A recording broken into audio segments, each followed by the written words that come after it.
Lundi 18 septembre 2023, Marina Carrère d'Ancos a accordé une interview à Télé Loisirs.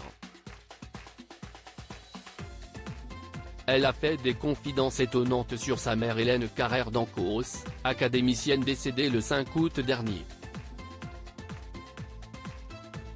Hélène Carrère d'Ancos est décédée le 5 août 2023 à 94 ans. Grande spécialiste de la Russie, elle avait été la première femme à intégrer l'Académie française et avait été élue au Parlement européen. Du côté de sa vie privée, elle avait eu 3 enfants avec son époux Louis Carrère d'Ancos, Emmanuel, écrivain, Nathalie, avocate, et Marina, médecin et présentatrice du magazine de la santé. Cette dernière a évidemment été très marquée par la disparition de sa maman. Quelle épreuve que de perdre sa mère. Je ne pourrai tous vous remercier personnellement, mais je voudrais que vous sachiez à quel point j'ai été touché par vos messages. Tous témoignent de votre gentillesse, de votre bienveillance et de l'admiration que vous portiez à maman. Vos pensées m'accompagneront et m'aideront demain lors de cette journée difficile. Merci pour cela. Je vous embrasse, avait-elle écrit sur Instagram le 10 août.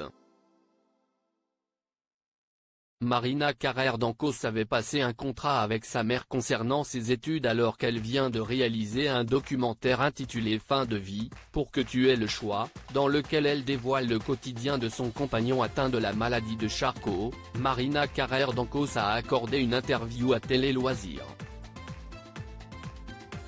Elle a alors fait d'étonnantes confidences sur sa mère qui était très cool sur les études. Je me souviens d'une année avec un professeur d'histoire que je n'aimais pas et je ne suis pas allé à un seul cours. Maman me faisait des mots d'excuses improbables sans s'embarrasser d'un quelconque souci de sérieux, a-t-elle révélé. Si Marina Carrère d'Ancos avait le droit de ne pas aller en cours, elle avait tout de même passé un contrat avec sa mère, elle ne devait jamais être convoquée chez le directeur et je devais obligatoirement passer dans la classe supérieure.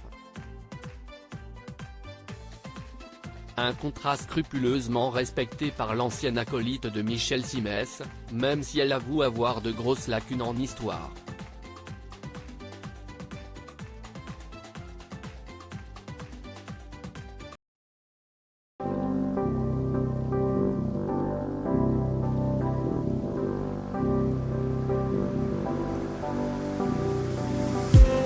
I just need